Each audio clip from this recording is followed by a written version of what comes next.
ते म्हणजे तुळजापूरमध्ये आणि सकाळचे 7 वाजलेले आहेत. कारण रात्रीच मुक्कामाला आलो होतो.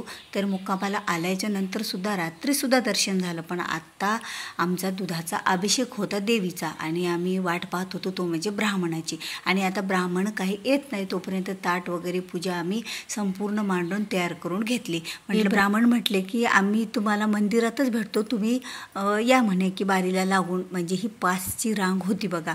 आणि दुधाचा अभिषेक सकाळचा करायचा होता. पण बघता बघता 7चे 7:30 वाजले आणि तोपर्यंत ब्राह्मण काय आलं नव्हता. आणि आल्याच्या नंतर मग आम्ही बारीला लागलो. आता बारीला लागलो तर बघा ना 8 वाजले. मला वाटलं होतं की चला ब्रह्ममुहूर्तावर कशी तरी आईसाहेबची पूजा होईल आपल्या हाताने. पण नाही, थोडा उशीर झाला. पण उशीर जरी झाला तरी एवढी मस्त पूजा झाली का नाही. डायरेक्ट आम्हाला गाभाऱ्यामध्ये देवीच्या समोर आणि देवीचे संपूर्ण अभिषेक करताना पाहण्याचा योग आला. आणि खरंच एवढं प्रसन्न वाटलं. ज्या वेळेला मेन गाभाऱ्यात गेलो ना त्यावेळेला असं स्वर्गात गेल्याचा फील येत होता. म्हणजे एवढं भारी असं वाटत होतं की जागा म्हणजे कुठली तरी एवढी सुंदर जागा. आणि तब्बल मी आणि साहेब तिथे 3 तास बसलो. कारण पूजा आणि तिचे मिस्टर बाहेर गेले होते दर्शन झाल्याच्या नंतर. त्या मुली रडत होत्या तर त्यांना घेऊन ते बाहेर गेले. म्हणे एवढ्या वेळ काय मुली थांबत नाहीत. मग आम्हीच थांबून घेतलो. आणि तिथे पूजा झाल्याच्या नंतर ब्राह्मणांनी मला ओटीला ते नारळ आणि केळसुद्धा घातलेलं होतं. तर आम्ही बसलो. म्हणजे किती वेळ बसलो बघा, 3 तास तब्बल मी आणि साहेबमध्ये होतो मंदिरामध्ये. आणि नंतर आम्ही आरतीचा लाभ घेतला. कारण 10:30ची आरती होती. मग ब्राह्मण म्हटले बसा, तुम्हाला आरती पण होऊन जाईल एका साईडला. आणि विशेष गोष्ट मंदिरामध्ये मी आता खूप वेळा गेलेली आहे तुळजापूरला. तब्बल आतापर्यंत 10 ते 15 वेळेला माझं दर्शन झालं. पण असं दर्शन कधीच झालं नव्हतं. कारण मध्ये बसून एकतर दुर्गा सप्तशती ग्रंथ वाचन झाला, जे आपण नवरात्रामध्ये वाचन करतो किंवा कधीही पण आता मला तिथे बसून वाचन झालं. आणि त्यानंतर आरती मिळाली. आणि म्हणजे 3 तास मंदिराच्या मध्येच असल्यामुळे संपूर्ण पूजा पाहायला मिळाल्या. आणि त्यानंतर बाहेर आल्याच्या नंतर मुलींचं सुद्धा मी पूजन करून घेतलं. कारण मुलींचं पूजन केल्याच्या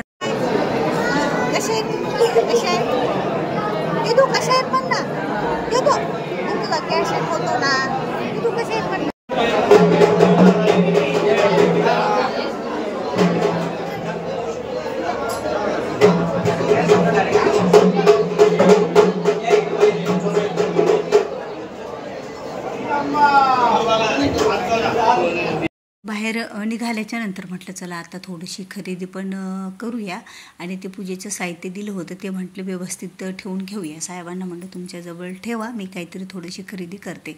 आणि खरेदी करायला पाहिलं तर बऱ्याच अशा गोष्टी होत्या. पण मला मुख्य घ्यायचं होतं ते म्हणजे कवड्याची माळ. पण आता घ्यावी का न घ्यावी असा विचार पडला होता की देवीला, कारण माझी तुटलेली होती ती ओवता येईल का. तर साहेब म्हटले जाऊ दे, आपली ती घरची आहे ना, तिलाच आपण ओवून घेऊया. आणि आता ही रात्रीची वेळ आहे बघा. रात्रीच्या वेळेला एवढं प्रसन्न वाटत होतं. आम्ही मुक्कामाला होतो तो सर्वजण तिथं थांबलो. आणि डबल एकदा आमचं देवीचं 2 वेळा तिथे दर्शन झालं. आता दर्शन कारण रात्री गर्दा नव्हताच. कारण आता महालक्ष्मी गणपतीचं जे काही सीझन सुरू आहे असल्यामुळे तिथे जास्त गर्दा नव्हता.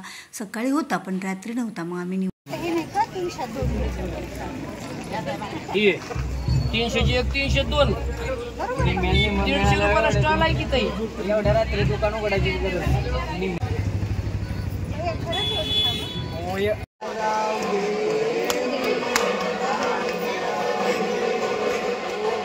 मी आणि पूजाने ज्या बांगड्या आपण घेतो तुळजापूरच्या त्या पण घेतल्या आम्ही तिथे.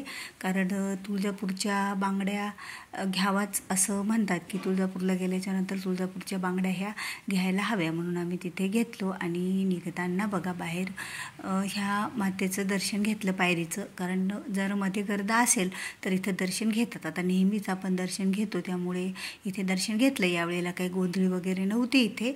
पण हा पुजारी बसलेला होता. जोपर्यंत मंदिर उघडं असतं तोपर्यंत इथे ते थांबलेले असतात. आणि खरंच ही मातेची मूर्ती बघून एवढं प्रसन्न वाटलं का नाही.